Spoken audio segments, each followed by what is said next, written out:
my favorite troop in the game, Super Witches, a troop that we just don't see enough.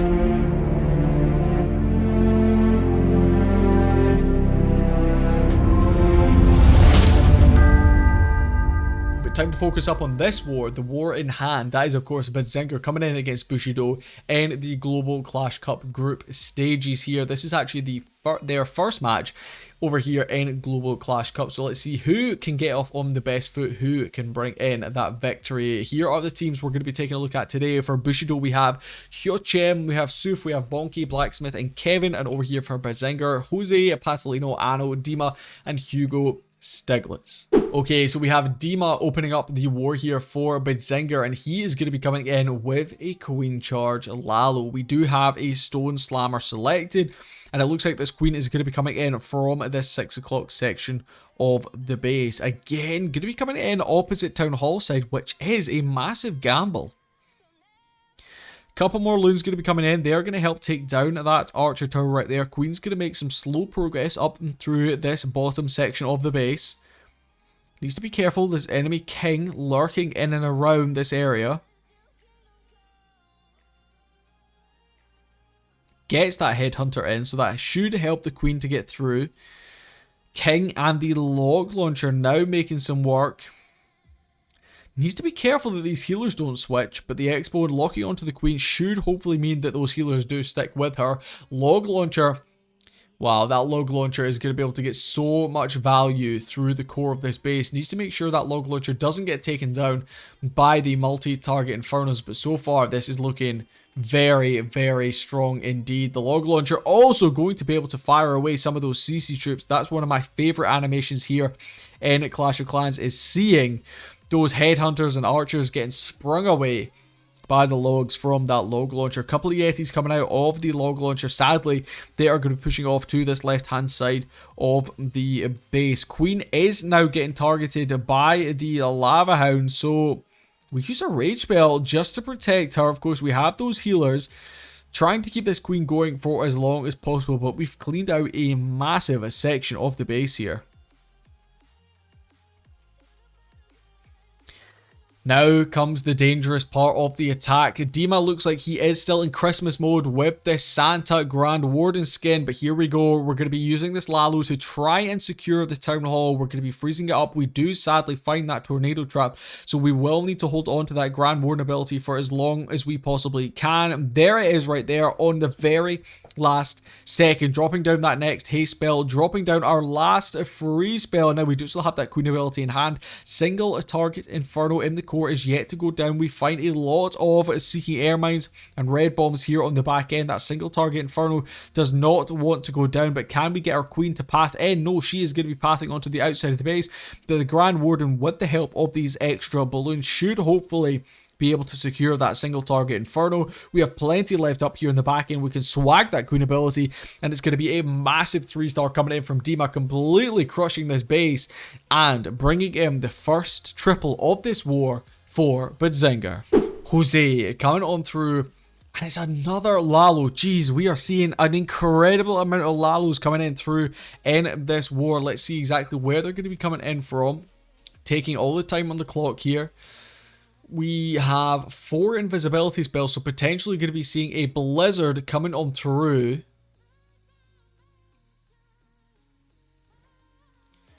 Here we go. Loons starting in from this right hand side of the base with the Grand Warden. So it looks like potentially we're going in with a pretty big kill squad here. Now dropping that Eternal Tome ability to allow this blimp to push on through into this compartment right there. We're going to be dropping it down, making sure we get that invisibility spell down, and using the rage spell. Dropping down that earthquake spell to guarantee the takedown of the double inferno towers in the core is a really nice touch there from Joze. Sadly, I don't think they're cool. Wow. I have never seen that before. The super wizards chained directly from the Lava Hound onto the pups as it popped. Well, there's a first for everything. Now remember, we did clean out the entirety of this right hand side of the base, but we have already used our Grand Warden. So that is something we are going to need to keep in mind. Pushing this Queen and the Ice Golem through into this south section of the base. That King skin is really, really nice. The Grand Warden, that animation, I'm not too sure about that one. The Owl trying to do as much work as possible. Let's see if this Ice Golem can actually do some work this time. Honestly, it can. Lovely. It's going to be freezing up the scatter shot right there. Hopefully able to push us through a little bit further into the base. Popping that Queen ability. Taking down that scatter shot. Now going to be making some steady progress through this base. This is looking very, very nice here from Joze. Able to completely smash through. Now going to be lallowing in from this left hand side of the base. We've got the Royal Champion making an appearance as well. So many spells to help support this Lalo. Skeleton spells, earthquake spells, invisibility spells, poison. We've got freezes, we've got haste. We have every spell imaginable. And we are looking very, very strong. Still with that Royal Champion ability in hand, we're going to be using the Skeleton spell alongside those Headhunters to tank for that Royal Champion here on the back end. He is going to swag an extraordinary amount of spells right here. 1, 2, 3, 4, 5 spells. And this was a huge hit coming in from him. There they are. The 5 spells swagged in the core of this base. An absolutely huge attack coming in from Joze, completely wiping out Bushido's base. Patalino coming on through with a Hog Rider hit. Okay, hello. Flame Flinger going to be coming down through towards this 11 o'clock section of the base. Multi-target Inferno locking on to those balloons, doing a little bit of damage. Now, let's see what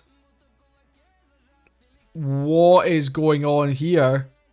So we used the earthquake spells. We then used the invisibility spells for the... Are we going to be... We're not raging. We had an... Why didn't we use that other invisibility spell?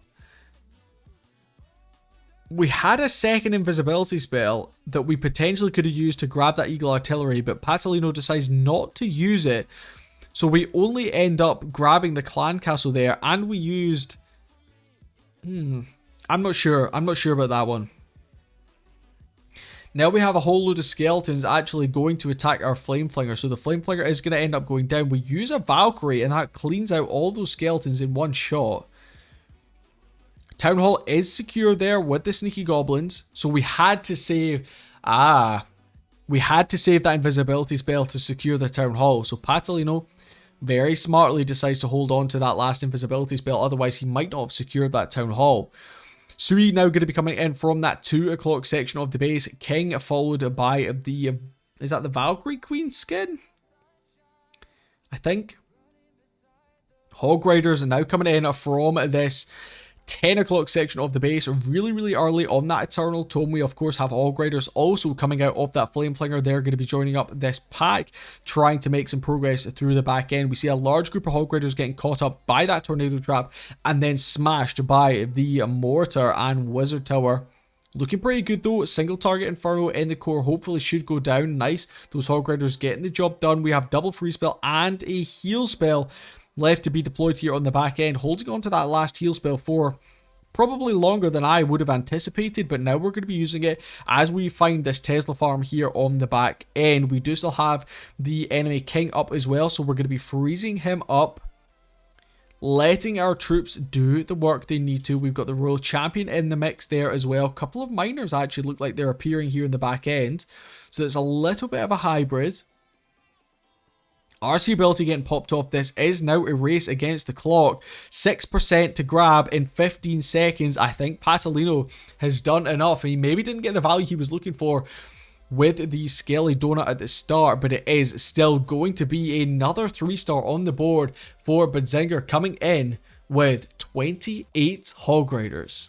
Kevin Jr., the final attack here for Bushido, and you love to see it. It is going to be some more Super Witches, my favourite troop in the game, Super Witches, a troop that we just don't see enough. We saw that previous 98% time fail coming in from Blacksmith, and can we see a Super Witch triple coming in here from Kevin. We're going to be zapping everything out right there, using that Earthquake spell just to secure the takedown.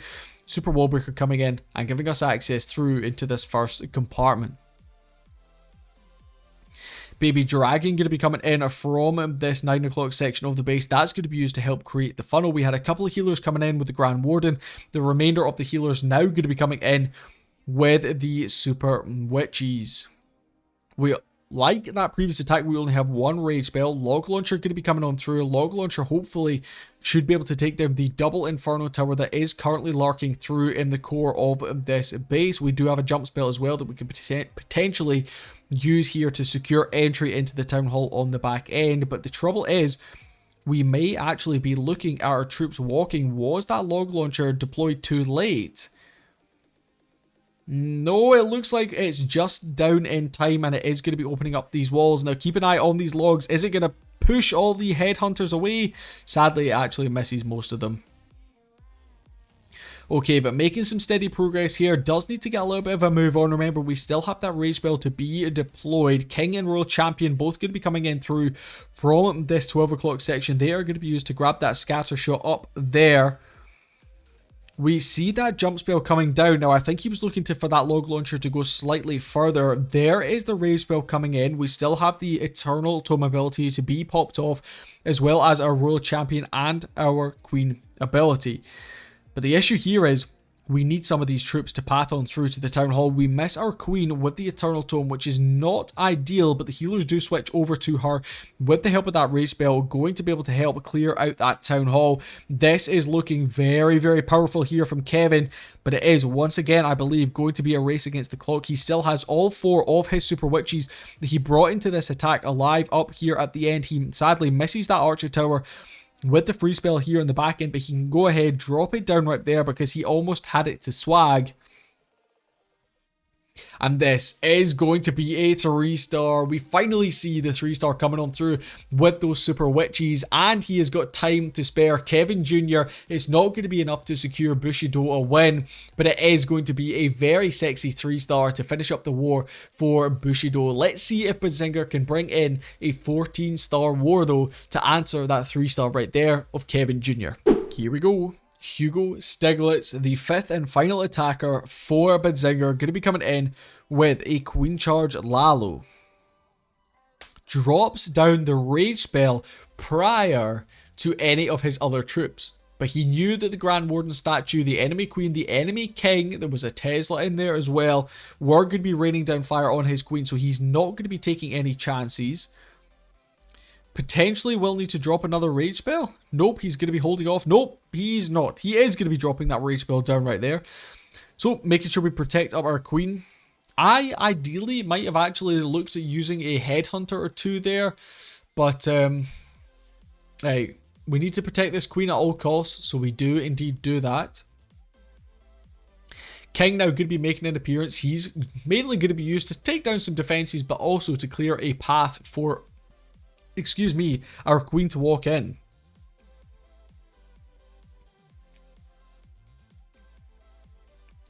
Okay, King still going strong up there towards that top section of the base. First of those scatter shots are going to be taken down. King's actually going to be luring the CC away from our Queen, so she shouldn't have too much DPS on her all at once, which means we can drop down that rage spell, protect her up, and that King can deal with the headhunters, and then this means the Queen only has to deal with the Lava Hound. Oh, the Queen nearly takes down the multi-target Inferno, but sadly, she retargets onto that Lava Hound prior to finally taking down the multi. Our Unicorn does end up going down. Eagle Artillery is going to be raining down fire on our Queen, so we need to be careful. She's down into red HP. We don't have any more Super Wall Breakers though. Queen has to go to ability. We have a rage spell in hand. And this is looking a little bit troublesome. Our second Super Wall Breaker didn't open up the compartment we wanted. So Hugo Stiglitz is... remember, he only needs a 1-star, so they've already won the war. But I think he might actually be getting a 1-star here. That Town Hall is not going to be going down. We've already lost our Queen ability. We have no more spell support. We use an invisibility spell. Wow, the RC. The RC clutches up massively. If that Town Hall hadn't gone down, this was definitely a 1-star. But now suddenly, as the dust settles, as everything clears... Was this ever in doubt? Well, it was. Just a little bit. But Hugo Stiglitz is going to be bringing in that 3-star. It was a little bit ropey. A Flame Flinger? I didn't even realize this attack had a Flame Flinger. So did he use that Flame Flinger late on in the attack? Wow. Good effort from Hugo Stiglitz. He had me on the edge of my seat there. I thought potentially that was going to be a 1-star.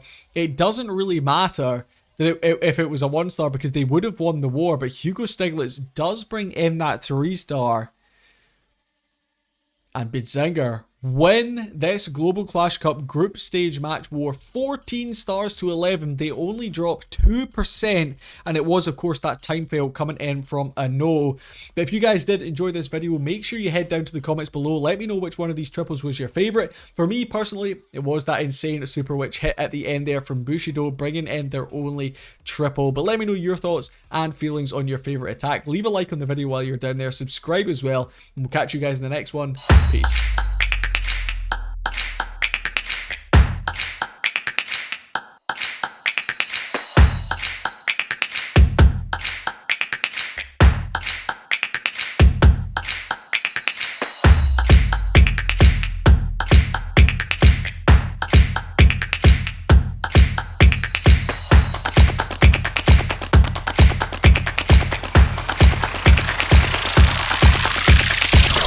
Single day that passes without you on my mind. Not even 1 minute can end up before you come around.